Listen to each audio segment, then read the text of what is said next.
got a brand new game for you to play each week. Redmen Picks is completely free to enter, and you could win either £1,000 or a share of £1,000. To win, all you have to do is answer a few questions on the upcoming Liverpool game, and whoever gets the most right will win a share of the prize pot or the full prize itself. That's it. It is that easy. You've got to be over 18. Terms and conditions apply, and you've got to gamble responsibly. Hello everyone, welcome to the Redmen TV Team News Reaction Time. Yes, if you see it there, do get involved with Redmen Picks. We'll do a little bit on that a little bit later in the show. Good fun indeed. Yes, the Liverpool team is out, and I guess the surprise, if we want to call it that, is that there are no surprises. If you want to interact with us, let us know your thoughts on the team in the comments section alongside, and we'll have a few of them chats in a few moments. But yes, let me pass you over to the wonderful Chris Pajak at the board with the team itself. Hello everyone, welcome to the watch along. In fact, the team news reaction, the team is out as Paul mentioned. It's Allison in net, Robertson, Nat Phillips, big Nat Phillips to give him his full title, Ozan Kabak, Trent Alexander-Arnold, an unchanged midfield three, also of Fabinho, Wijnaldum, Thiago, Sadio Mane, Mo Salah and Diogo Jota leads the line once again. Substitutes, it's Adrian, it's Milner, Naby Keita, Alex Oxlade-Chamberlain, Kurt Jones, Chimikas, Shaqiri and the Williams brothers. Reece and Nico. I'm happy with that. I'm made up with. He's picked the same side again, to be honest with you. I like the way that the front three played last time out. I thought we got a little bit more out of Robertson with having Mane there playing that sort of side where first half certainly Robbo was getting in behind and beyond Sadio Mane, which was great. I think we saw Jota and Mane switch positions a lot. Mo Salah obviously was good as he always is, but really the key battle last time out was the midfield, wasn't it? It's Fabinho, it's Wijnaldum, it's Thiago, and in that midfield three we've got the steal. We've got Fabinho protecting Nat Phillips and Ozan Kabak, which is absolutely brilliant. It means that they should get a little bit of an easier ride. We've also got the steal of Gini Wijnaldum and the creativity of Thiago, who at times was absolutely sensational. Fabinho was the glue that knit this whole side together, though, wasn't he? He was the man that the whole performance came from his performance in the centre of the park, and we're looking to win that midfield battle again today. If we win that midfield battle against Wolves, I think we go on and win the game. So I'm really pleased with that. The bench, as I say, is quite strong as well. You know, I'd like to see Naby Keita get minutes. If we're in a position where we can maybe rest Gini Wijnaldum, bring Naby Keita in, that would be absolutely superb. Kurt Jones, obviously, for what he's done so far this season, deserves to get some minutes as well. And other than that, looking at it, it's a pretty strong bench all told. So a good side that we've put out, the best one I think that we can put out right now, a front three that excites us, a midfield three that excites us, and a centre-back in Nat Phillips, who just may be prime Maldini. Paul? Ooh, interesting. Just a quick question. I'm either nitpicking here or just a question, something that you've done deliberately, the position of the centre-backs? Yeah, just that, to be honest, that's where you had them from the Starting 11 prediction show. Okay. So just left them there, didn't notice. Okay, cool. Just checking. Why did you put them like that? I did it as a mistake. Okay. Sounds... Well, let's not nitpick then. Yeah, no, exactly. That's right. That's good. Yeah. Did it as a complete and utter mistake. Right, we got some more info. Can we change these around, Paul? Yeah, go for it. Is that better? Yeah, you know... There you go. There's me mopping up Paul's mistakes. Yeah. Yeah. Yeah. Why did I do that? People, anyone watch the Starting 11 prediction? Why did I do that? What was there? Did I have? Can't remember. Yeah, you had Chimikas at the back. Was the? Oh well, that was fine. But the so with Divock Origi out with a muscle injury is one thing we know, proving that we can't go a single game week without losing a player to injury. I feel a bit sorry because obviously the talk was in Klopp's press conference that Bobby might be available for this one. No sign of him on the bench at all, and no Divock does again leave us a little bit light in options. You know, we're chock full of midfielders, defenders, and fullbacks now. But now we're a little bit light in the attacking areas. It's classic short blanket syndrome, and it's Rafa's short blanket here, Paul. It's what it's been like all season, but I think there's options for us there. We know that Alex Oxlade-Chamberlain can come in and do a job. I don't think everyone particularly loves what Alex brings us on the wing, but he can certainly do it. We know Gini Wijnaldum as a last resort could probably do something like that. Kurt Jones, Shaqiri, and if you move Mo Salah into the number 9, then you've got replacements for that right wing spot anyway. So that's probably if Liverpool do have an injury, that's probably how we'll do it. Obviously, obviously you could change the formation, make it a bit more of a diamond. We've seen that over the last sort of couple of months. Not that it's worked particularly well, by the way.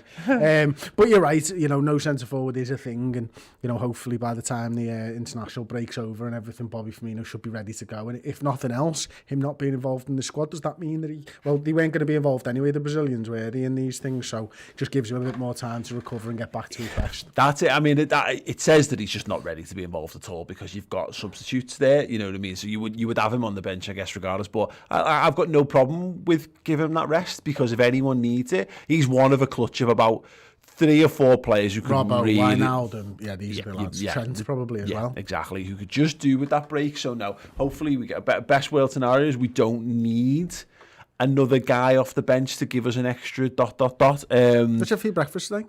I can't remember why. I was just wondering. What you? I had I don't care, it's a fine. burrito. What? Yeah, a breakfast burrito. Oh, yeah. Breakfast quesadilla. I fried up a little bit of smoked bacon with some sausage and some egg and some chilies. It was fucking delicious, thanks for asking. A little sweet chili sauce as well. Okay. Beautiful. Let us know your thoughts. Warmed me tortilla up in a dry pan as well. It's fantastic, mate.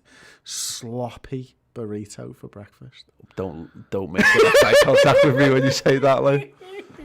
Do it to the camera. Just show them, get a little. Say it. Sloppy burrito. God, if that doesn't damage your soul, I don't know what will. Just quickly, let's have a little look at the Wolves starting 11 then. They've gone for a back 3, shock. Rui Patricio in goal, Saiss, Connor Cody and Willy Bolly make up the back 3. Otto and Semedo either side, a midfield 2 of João Moutinho and Ruben Neves, and the front 3 of Pedro Neto, Willian Jose and Adama Traore. Interesting, wasn't even aware of Willian Jose. He's yet to score in the Premier League for them in 8 games so far, 1 assist for them. They've this game feels like it's got the potential to be another in a long line of the games that we've had so far this year. Sorry, I'm thinking about my burrito. Yeah, it's got a feeling of what? They don't score goals. It was a great burrito, by the way. Yeah, they don't score goals. They've got no Raul Jimenez, of course, and haven't had for a while, and they haven't replaced that in any way, shape or form. Neto's obviously a really good player, and we know what Traore can do, albeit he's really struggled to make an impact this year as well. But they'll do what everyone else has done. They will get loads of men behind the ball, look to frustrate us, and then they've got the pace and guile to hit on a counter-attack. They can be a solid side when they want to be, when they're playing in that way. And as you say, if that pace on the counter-attack, I mean, I don't know what you're looking at, but it looks, from what I can see anyway, Statson have got it that Traore would actually be on that left-hand side. Oh, really? Which would really surprise me if he was there. But then he's cutting in, I suppose, on his right foot. But we've seen when he hit a bit of form last season, it was the ability to cross the ball, wasn't it? That really sort of made him stand out. Obviously, his pace does all the time and stuff like that. But I've got the pace, and they've got the lads in the middle in Moutinho and Ruben Neves who can hit those balls crucially as well. They can release those players really quickly. So Liverpool have got to be wary and keep the back door shut. But that's why it's so good that Fabinho's back in the 6, isn't it? They look absolutely archetypally set up to be able to perfectly exploit all the things that we've struggled with since the turn of the year. So this is the big test is now. We've got a pseudo-settled centre-back pairing, and we've got our best DM in the team. And as we said, just to say again what I said ahead of the Leipzig game, that's the best midfield we can put out on the pitch at the moment. There's obviously a case for Naby, but right now you could argue that regardless of all the players we've got available, that's as good a midfield as we're able to put out. I know Jordan Henderson, I know Naby Keita, but you all take my point on that, is that they're 3 of our senior, 3 European Cup winning midfielders there, 3 international, starting members of their international team for years and years and years in the middle of that pitch. So yeah, we that's going to be the key for what we've got here. And Jota as well, going up against his former team, there's no bad blood there, which is cool. He brought him on in the last game. He didn't start him, did he? But he did bring him on with about 20 minutes to play, if I remember. Yeah, and I have a memory of this being like it was a bit too new and a bit too fresh to move. He said that, didn't he, in the press conference? Too many text messages back and forth and all that kind of stuff. So no, it's going to be interesting. Very, very interesting to see how he handles himself in this game, to be perfectly honest. Just one note, actually, we've got a couple of super chats, or at least a super chat I've seen so far that we'll dive into. But I just wanted to point out, because again, just on Wolves, and where they're at. I've just got the stats up here for Adama Traore so far. It's mad because you know that he's not had a great season because no one's talking about him. I didn't think he was playing, to be honest with you. I thought he had very few appearances. 27 Premier League appearances this season. Yeah. How many sub? 27. I haven't got that in front of me, but that's 27 appearances. Wow, one assist. I just genuinely didn't think he was starting for them. In fact, I'll have a quick glance through. The only game he's not featured in was the Everton game when he was out with a hamstring injury, and pretty much, there's a couple of sub appearances here. But not many, like. No, not many. Predominantly plays the full 90 for them. So yeah, I mean, again, it doesn't Where's diminish that? his threat. Is it Prudence? Who's the one that they've had? I don't know. Do not know. Because the last time I watched Wolves, Keanu Hoover if you'd asked me started. to name a Wolves player, I would not have named him amongst the Wolves because I couldn't remember his existence. So you've just said his name, and now I will. I last saw Wolves and Keanu Hoover, I'm sure, was on the field. So he's obviously not made he's made the bench this time around, but not the first team. Yeah, absolutely. Yeah, I did. The onus is going to be on Liverpool again, as the onus has been on Liverpool for this entire time. We're going to have the ball, and our job is to craft opportunities and take them. Sounds stupid, doesn't it? Sounds really stupid, but you've all watched these games for the last 3 months, and we've had games where we've created good chances and missed them. We've had games where we've created limited chances and not scored. We've had all kinds of different variations on a theme. The overriding theme is we don't score many goals ourselves anymore. But Diogo Jota's big, and I think this is a big opportunity for him small. for how he we plays play. Big, Paul. He plays big, mate. Those are the big heart, big shoes, maybe. Liam Bento with 35 Zars saying happy to see the boss keeping faith with Big Nat, Van Dijk, and Ozan Gomez partnership. Fab in the middle is a difference maker. Well, we'll see, won't we? Because the Fabinho stuff's interesting because he's actually coming back in off of a long spell out again. Well, not a super long, but a reasonable spell out of the team. And he came in, and the substitute appearance the other week, and then the full game against Leipzig, and it's just like he looked like a man freed back to be able to what he is best. He was garbage when he came back from injury last season and come back into the midfield. Like Henderson was boss all over the Christmas period, and we forget this now, but Fabinho was dreadful when he came back, and he wasn't really much better when we got back in after restart. But it's fascinating that he's just come back in and he seems to be okay. But this is going to be a test for that, because as he gotten himself through on adrenaline, we've seen Thiago come in and have good performances in the early days, but then you've got to knuckle down and get used to where everyone's being again. It's the hard yards of the season that becomes difficult, isn't it, when you come back from an injury? I think the difference this time, and it could just be a swing and a miss here, but it's the fact that he wants to show Klopp that he's the centre midfielder. He doesn't want to go back to defence, so I think that might play into a little bit as well. Just up that level, the intensity level, and just showcase exactly what it is. Look, lad, I can protect them so that I'm not back there, please, boss. A little bit more of that. And, going back to the point you were making before about like having to create opportunities and score, I think Salah and Mane will have been given a little bit of a lift by Jota and his return. And that sort of just, one change that can lift 3 players. And that's it. Now, these lads are probably enjoying playing with Diogo a little bit. They know it's different, but change can sometimes be as good as a rest. So Salah and Mane with Jota up front just changes things a little bit and freshens everybody up. Yeah, I completely agree. What we need, and this is not a problem for today, is you need Bobby back ASAP, because you don't want to be in a situation that we've been in, where you're playing the same 3 lads every single week, because it's a finite resource, and you're wearing it down, and that's how we've gotten into the situation we're in. Kai Johnson, really good question. This it's sort of like plaiting like your daughter's hair, isn't it? You just need one of them in the fucking middle at all times. Yeah? Go ahead. Sure. Can't say I've ever done that, but that's fine. Haven't you done that? Oh, well, that's... No, it's fine. I wouldn't. I'll grow my hair. You can do it to me if you want. I wouldn't. Okay, good luck. I wouldn't inflict that upon my daughter. Charlie does not allow me that, because it's mothers carry that with them. I'm amazed the cat lets you loose. But then again, you do strike me as the kind of person who would give it their all. I do. YouTube videos to tutorials and all that stuff. Try me hardest. Good. Not for me. I wouldn't do it to the poor girl. Kai Johnson says, why do you think we've been struggling to get first half goals? Because we've been shit. Yeah. I mean, yeah. And look, the obvious reason is that teams know it's the game plan. give you all, defend deep, stop Liverpool creating space. And look, there's some degree to which our profligate finishing or shit finishing, as we would really more aptly describe it, has let us down. But this is the point, is that we are smashing our heads against the brick wall for 60 minutes and then the legs are falling off. And then in normal, like last season we did that.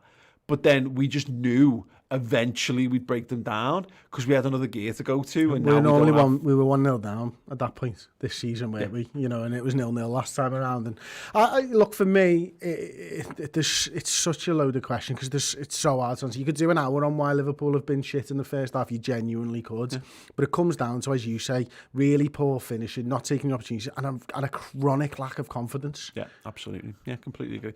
Gareth Burton, so excited. Hate seeing people just expecting us to lose 4-0. Win Liverpool. I love that optimism from Gareth Bale. But where I'm at, I felt really confident about this all day. I still do, really relaxed. But I think this still stems from what I've been saying for a couple of weeks now. I no longer have any expectations on league form. Until we win 2 or 3 games back to back, I can't expect us to win 2 or 3 games back to back. So we have to go and win this, and I'll feel better for it. I don't think we'll. I've thought we were going to win every one of them games along the way because there's no reason why we couldn't, because you can beat anyone on the day, but we haven't, so I no longer... No, there's a clarity and calmness that comes with knowing you can't win the league and knowing that you're going to struggle to get in top 4. I've actually watched more footy over the last couple of weeks than I had probably the previous 8 weeks combined, because it was all just hurting too much, and like now I just know that we're kind of out of it, and it's like we're a bit shit this season, and I've kind of made me peace with it, and I don't like watching it. You know, I want us to obviously be better, and I want us to strive to improve our league position and stuff, but equally I kind of like at the point where it's like, God, I'm going to enjoy these wins because we had 6 weeks without one there and it was horrible. Oh yeah, absolutely. You got to enjoy the wins when they come to you, without a doubt. Gareth Bale actually sent one in earlier saying 4-0 win. Come on, you're so excited. Yeah, he's right, and we should be excited. I was dead calm until you stood behind that door and jumped out on me, and my heart rate has not come down since. Absolutely got him. I grabbed his hand and everything. You were like, it's like my mum when she misses a step on the way down. Yeah, it was great. Right, yes, just want to point out something. You've seen the advert at the top. If not, welcome aboard. But I need to re-log into this, so just everyone just talk amongst yourselves for a moment. Redmen Picks. Go to redmenpicks.com. We've got a brand new game for you guys. Do it now. Do it, get involved. Yeah, thanks. I mean, you could have shouted that thing because I was coming to tell me to unplug and plug back in again. Thanks, Simon. Redmenpicks.com. Go over there, sign up. It's incredible. You can win a share of £1,000. Yeah, exactly. There's £1,000. You got it? Yeah. There is a £1,000 prize pool, £500 the first place, all the way down to £50 for a 5th place. Just to give you a little indicator, I've been doing this a lot, just so you know that it's not like a mad scam. It genuinely isn't. There's ways to win money. Last time out, I got a big 13 points in this, and Rogerson Red won, split the top place with a whole bunch of people there on 22 points. They all got £142, 86 for finishing that high up, which is really, really good. So, what we'll do this time around then is have a little look at what we've got and see what Chris Pajak has picked, and then you can play along. Just go to redmenpicks.com. You sign up. You don't need to put any bank details in unless you win money. So literally all you need to do is sign up and create an account. And look, let's be honest, we've all got a million accounts. What's one more? This one potentially wins you dough for just knowing about the Reds. So will Liverpool score in the first half? Chris Pajak, balls on the line, even though we don't do this anymore, has said yes, and 62% of the Redmen fans. Come on! Yeah, I went no, just because we've been having this conversation about picking sensibly on these things. I do feel we will in real life, but I've gone to head me bet on this. You think Liverpool will score 3 goals? Do I? Yes, I do. I've gone the same. I'll say that as well. How many goals will Liverpool concede? Chris Pajak, I think I went for none. Has gone for a big fat lonely zero. Oh yes, Liverpool. Sublime confidence. You can tell this was, about 12 hours after we'd won a game of footy, can't you? I went 1 on that one. Will Liverpool beat Wolves? We've of course both gone yes. And I went no, didn't I? 88% of Liverpool Redmen fans here have done that as well. Will Salah score? Pajak? No. Machin? Yes. 76% of people thought that Salah would score. Chris was therefore in the minority. Mad. Will Sadio Mane score? Chris said yes. 68% of people said no. So you've gone with... I'm feeling Sadio Mane goal today. I've gone, but I think all the front three are all going to score tonight. I do. Will Thiago get an assist? Chris Pajak? No. Paul Machin? Yes. It's very unlikely. No way. No, I know. It's no very unlikely. way. It's very unlikely. He's crap, isn't he? That's why. No, he's just a sideways pass, lad. How many tackles will Ozan Kabak make? 2 apiece. Yeah, there we go. How many tackles will Andy Robertson make? 1. How many saves will Alisson, Ramsey's, Becker make? Chris Pajak says 3. 3? Okay, I've gone 1. How many shots on target will Salah have? Chris has gone 2. I've gone 3 plus because he takes loads, doesn't he? He does. Takes loads of shots. Is it shots on? How many shots on target? Yeah. Let us know. If you're getting on with the game in the comments and how you've done so far, play along with us. Let us know after the match as well. We will revisit this in the instant match reaction post-match to see how everyone got on with it all. So yeah, if you want to play along and if you get to the top of the leaderboard, we'll give you a bit of a shout out. And if you want to embarrass us by embarrassing us, then please do that by all means as well. And screenshot your answers. Trig Josh with the final super chat saying Liverpool are probably going to have to sell to buy. Which 2 forwards would you sell and who would you replace them with? Also, which 2 midfielders would you bring in to support them? Blimey, Josh, that's a big question for the final 30 seconds of the show. We'll save that. We'll bring that back for the watch along. From the cop as well, £5 that just says, love the show, you'll never walk alone. See, that's how we can deal with that right at the end of the show. Thank you so much to the cop. We love you too. There's something that the cop wanted us to know, Chris. Yeah, can't remember what it is, mate. It's been that long since we've done live football. Yeah. Thank you so much, everyone, for joining us. Drop a like on this video. We'll be back in about half an hour, just a little under half an hour's time for the watch along for the match. Hope to see you there. We'll be doing some songs, we're doing some chat, we'll be talking about the game, and we'll be answering your questions as well. So do check back for all of that good stuff. And yes, of course, in the meantime, get your entries in on redmenpicks.com. Do make sure that you, of course, are very gamble aware with those things and the terms and conditions. Check them out. And yeah, if you have a problem with gambling or any of those things, do stay clear. But if you fancy some fun, you fancy winning a little bit of cash as well as enjoying the mighty Reds, then get involved on redmenpicks.com. We've got a brand new game for you to play each week. Redmen Picks is completely free to enter, and you could win either £1,000 or a share of £1,000. To win, all you have to do is answer a few questions on the upcoming Liverpool game, and whoever gets the most right will win a share of the prize pot or the full prize itself. That's it. It is that easy. You've got to be over 18. Terms and conditions apply, and you've got to gamble responsibly.